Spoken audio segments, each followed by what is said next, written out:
Assalamualaikum warahmatullahi wabarakatuh. Nama saya Alvin Hadi Putra Prastia, NPM 1921911167. Saya dari Pendidikan Jasmani kelas 2E. Di sini saya akan menjelaskan yang pertama, yaitu pengertian kurikulum.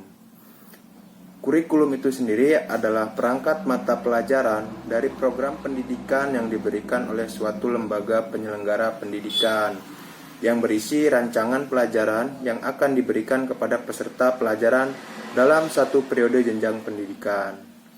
Kemudian, kurikulum ini memiliki 5 komponen utama. Yang pertama ada tujuan, kemudian yang kedua materi, kemudian yang ketiga strategi pembelajaran, kemudian yang keempat organisasi kurikulum, dan yang kelima evaluasi. Kelima komponen ini memiliki keterkaitan yang sangat erat dan tidak bisa dipisahkan. Kemudian selanjutnya yaitu fungsi dari kurikulum bagi murid atau peserta didik sebagai sarana dalam mengukur kemampuan diri berkaitan dengan pencapaian target yang membuat siswa menjadi mudah memahami berbagai materi serta mampu melaksanakan proses pembelajaran setiap harinya dengan mudah. Itu pengertian dari kurikulum. Kemudian selanjutnya yaitu pengertian pembelajaran.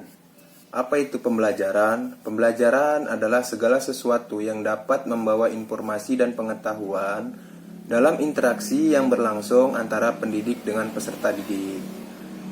Kemudian belajar, menurut pengertian psikologis, merupakan suatu proses perubahan tingkah laku sebagai hasil interaksi dengan lingkungannya dalam menentukan kebutuhan hidupnya. Kemudian belajar. Apa itu belajar? Belajar adalah suatu kegiatan yang dilakukan peserta didik, bukan sesuatu yang dilakukan terhadap peserta didik. Peserta didik tidak menerima pengetahuan dari pendidik atau kurikulum secara pasif. Pembelajaran merupakan suatu rangkaian peristiwa yang kompleks dan sistematis. Dalam peristiwa tersebut, terjadi interaksi pendidik dan peserta didik dalam rangka perubahan sikap dan pola pikir yang menjadi kebiasaan bagi peserta didik. Pendidik berperan sebagai pengajar dan peserta didik sebagai pelajar. Belajar dan mengajar adalah dua kegiatan yang terjadi bersamaan, tetapi memiliki makna yang berbeda. Itulah tadi pengertian dari pembelajaran. Kemudian selanjutnya yaitu keterkaitan kurikulum dan pembelajaran. Kurikulum dan pembelajaran memiliki hubungan yang sangat erat. Karena kurikulum itu sendiri merupakan mata pelajaran yang harus ditempuh dan dipelajari siswa untuk memperoleh pengetahuan.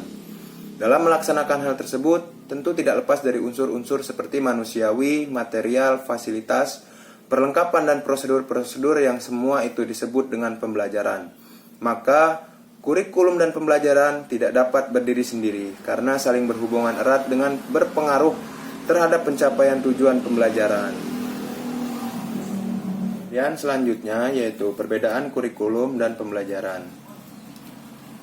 Kurikulum merupakan perangkat pengaturan yang digunakan dalam proses pembelajaran dan merupakan bagian dari pendidikan. Sedangkan pembelajaran merupakan inti dari suatu kegiatan pendidikan, di mana dalam pembelajaran ini dilakukan proses-proses pendidikan dari pendidik kepada yang terdidik. Itulah perbedaan kurikulum dan pembelajaran. Itulah yang dapat saya sampaikan. Saya akhiri, wabillahi taufiq wal hidayah. Wassalamualaikum warahmatullahi wabarakatuh.